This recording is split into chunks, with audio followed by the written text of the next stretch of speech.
கிறிஸ்தேசுக்குள்ளான உங்கள் அனைவருக்கும் சமாதானம் உண்டாவதாக.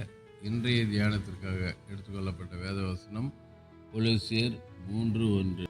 நீங்கள் கிறிஸ்துவுடன் கூட எழுந்தது உண்டானால் கிறிஸ்து தேவனுடைய வலது பாசத்தில் வீற்றிருக்கும் இடத்துள்ள மேலானவர்களை தேடுங்கள், பூமியில் உள்ளவைகளை அல்ல, மேலானவர்களே நாடுங்கள். பவுலடியார் கொலோசிய சபைக்கு எழுதுகிறாரு, நீங்க கிறிஸ்துவுடனே கூட எழுந்தது உண்டானால். கிறிஸ்துவுடனே கூட நம்ம எப்பொழுது எழுந்திருக்கிறோம்? பாவத்துக்கு மறித்து நீதிக்கு பிழைக்கும் போது, அதாவது பாவத்துக்காக தண்ணீர் கல்லறையில் அடக்கம் பண்ணப்பட்டு புது ஜீவன் உள்ளவர்களாக எழுந்திருக்கிறோம். தான் இங்கே சொல்கிறார், ஞானசானம் ஆண்டுடைய மரணத்துக்கு அடையாளமாக ஒப்பிட்டு பேசுகிறார். நீங்கள் கிறிஸ்துவுடனே கூட எழுந்தது உண்டானால், திருமுழுக்கு முழுகி ஞானசானம் பெற்றது உண்மையானால் என்ன செய்யணுமா? கிறிஸ்து தேவனுடைய வலது பாசல் வீட்டிற்கு இடத்துல மேலானவர்களை தேட. அடுத்தது கீழ்வாசம் சொல்றார், பூமிக்குரியவர்கள் அல்ல, மேலானவர்களை நாடுங்கள்.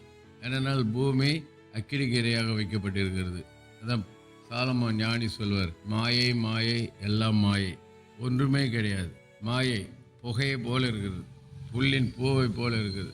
ஆகவே அழிந்து போகிற உலக பூமிக்குரிய காரியங்கள் அல்ல, அழியாத நித்திய ஜீவனுக்குரிய மேலான காரியங்களை நாடுங்கள், மேலான காரியங்களை தேடுங்கள். ஆக பாருங்க, ஒருவேளை இது வரைக்கும் நாம பூமிக்குரியவர்களையும் நாம தேடி தேடி சேர்த்து வச்சதுனால லாபம் ஒன்றுமே கிடையாது.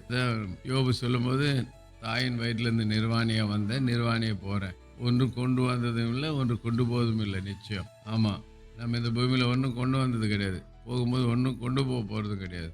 ஆகவே நம்மோடு கூட வரப்போகிறது நம்முடைய கிரியைகள் தான், நாம் செய்த கிரிகள் தான் நம்மளோட கூட வரப்போகுது. ஆகவே பூமிக்குரிய காரியங்களை அல்ல, அழிந்து போகிற காரியங்களை தேடாதீங்க, நாடாதீங்க.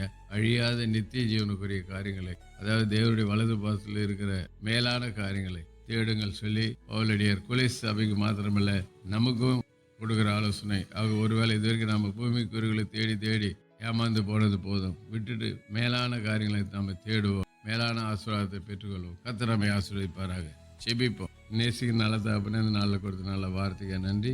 இந்த வார்த்தை பிரகாரம் நாங்கள் மேலானங்களை தேட, அதே நாட கர்த்தர் கிருபை செய்யுங்க. இயேசுவின் நாமத்தில் ஜெபிக்கிறோம். நல்ல நம்முடைய கர்த்தரும் ரட்சகருமாகிய இயேசு கிறிஸ்துவின் கிருபையிலும் அவரை அறிகிற அறிவில் வளருங்க. அவருக்கு எப்பொழுதும் என்னென்னைக்கு மகிமை உண்டாவதாக. நம்முடைய கர்த்தராகிய இயேசு கிறிஸ்துவின் கிருபை உங்கள் அனைவரோடு கூட இருப்பதாக.